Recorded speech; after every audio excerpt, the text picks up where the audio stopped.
हमारे यहाँ नियम है कि हम लोग विदेश कथा करने के लिए जाते हैं, तो विदेश से आते ही भारत में जब यहाँ व्यासपीठ पर बैठेंगे उससे पहले हमको पंचगव्य पीना पड़ता है।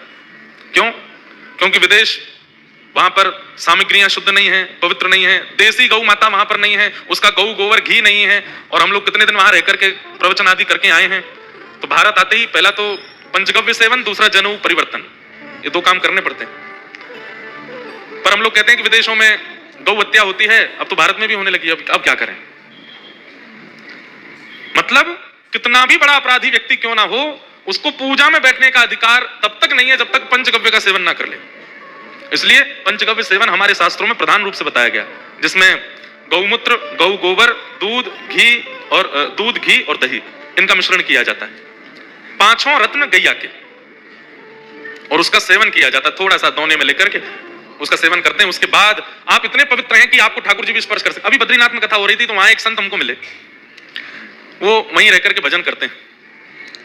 तो मैंने उनसे पूछा, एक बंधुआ एक नियम बनाइए, कभी भी किसी तीर्थ में जाओ, कभी भी किसी धाम में जाओ, आप अपने कोटा में भी रहते हो, संतों को ढूंढ ढूंढ करके चुपचाप बिना प्रचार के उनके पास जाके थोड़ी वार्ता किया करो, उनसे उनके नियम पूछा करो, उनसे कुछ उनके अनुभव पूछा करो, बहुत कुछ प्राप्त होता है। हमारे पास तो जो कुछ भी है संतों का ही है। तो बद्रीनाथ में एक महापुरुष के पास हम गए और हमने जाके पूछा, मैंने, महाराज जी बहुत देर बात होती रही, आप कैसे रहते हैं, क्या पाते हैं? तो बताए, हिमालय में एक जड़ी बूटी होती है, उसको पा लेते हैं तो कम से कम 10 दिन भूख नहीं लगती, बस पानी पी लो, उसमें काम चल जाता है। एक बूटी होती है, उसका सेवन कर लो तो उससे जाड़ा नहीं लगता, बिना वस्त्रों के भी बर्फ में रहा जा सकता है। पर उन बूटियों को केवल रह करके संसारी उपभोग करेंगे तो एक रात में मृत्यु निश्चित है। उसके बाद तो योग, तप, जप, ब्रह्मचर्य, इनका पालन करना जरूरी है, नहीं तो वो जड़ी बूटियां भीतर जाएंगी तो नष्ट कर देंगे। तो ऐसे वो भूख पर विजय प्राप्त करते हैं, ऐसे वो निद्रा पर विजय प्राप्त करते हैं, सर्दी पर विजय प्राप्त करते हैं। सब बातें होती नहीं। अंत में मैंने धीरे से पूछा, मैंने, महाराज जी बद्रीनाथ को हमारे शास्त्रों में एक नाम से और कहा जाता है, अनुभव भूमि। क्या नाम? अनुभव भूमि।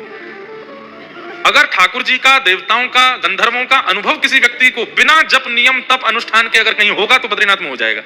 आपने तब भी ना किया हो, आपने जब भी ना किया हो, आप केवल बद्रीनाथ में 15-20 दिन रहने लगो, डोलते डोलते डोलते आपको कभी ना कभी कोई ना कोई अनुभव तो होगा। वहां अनुभव होते हैं। तो हमने महाराज जी से पूछा, मैंने, महाराज जी आपको कभी कोई अनुभव हुआ? तो महाराज जी कहते हैं, एक बार हुआ। हमने कहा उसके बाद क्यों नहीं हुआ? तो उन्होंने एक बात कही और वो मेरे मन में ऐसी मतलब खलबली सी हुई उस बात को सुनकर के। वे कहते हैं, ध्यान से सुनिएगा, कि देव पुरुषों को, ऋषि पुरुषों को और भगवत प्राप्त जो हो जाते हैं उनको हम मानवों से घृणा होती है। हम मानवों का आचरण, हम मानवों का भोजन, हम मानवों की रहनी सहनी, वार्ता, हृदय की स्थिति, वो सब दूर से देखते हैं। और दूर से देख करके, अब शब्द तो उन्होंने ऐसा कहा जैसे कई जीव ऐसे हैं, जानवर ऐसे हैं जिनको देख करके हमें घृणा होती है, ऐसे ही हमको देख करके उनको घृणा होती है। और दूसरा, हम लोगों से उनको दुर्गंध आती है, इसलिए देवता हमसे दूर ही रहते हैं। दुर्गंध आती है हम में से, हम चाहे कितना भी इत्र लगाने, परफ्यूम लगाने वालों से तो हजारों किलोमीटर दूर रहते हैं ठाकुर जी। इत्र लगा लो, ठाकुर जी को निवेदित करके चंदन लगा लो, पर अल्कोहल युक्त जो परफ्यूम होते हैं, बहुत लोग लगाते होंगे, वो लोग आज मेरे को हो सकता है कुछ भी नहीं हो, परंतु ये बात सत्य है। अगर आप ठाकुर जी का बनना चाहते हैं जीवन में तो ये बातें लागू हैं। वैसे संसार के खूब बढ़िया बढ़िया बने रहो, कोई दिक्कत नहीं है। जो ठाकुर जी की सेवा करता है उसको सुगंधी लगाने की आवश्यकता नहीं। क्यों? ठाकुर जी को जब लगती है तो उसको भी लग जाती है, अलग से लगाने की आवश्यकता नहीं। पर वास्तव में अगर मानव किसी सुगंधी का प्रयोग ना करे तो उसकी खुद की पत्नी, खुद के बच्चे भी उसके पास नहीं आवेंगे। इतनी दुर्गंध है हम लोगों के शरीर में। ये तो हमने बड़े पलस्तरों से अपने आप को छुपा रखा है, बहुत बढ़िया बढ़िया बन के घूमते हैं, पर वास्तविकता तो हम लोग इतने पवित्र नहीं।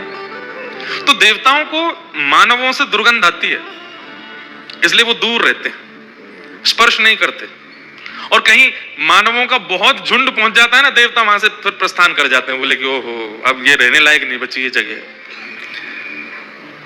लेकिन अगर मानव पंचगव्य का सेवन करता है, थोड़ा सा गौ गोबर, थोड़ा सा उसमें गौमूत्र, थोड़ा दूध, घी, दही और इसका मिश्रण करके पंचगव्य बना करके और ठाकुर जी के सन्मुख बैठ करके स्नान ध्यान करके नित्य सेवन करता है, कुछ समय बाद उस व्यक्ति के अंदर से जो हमारे प्रश्वेत की दुर्गंध होती है वो आनी भी बंद हो जाएगी।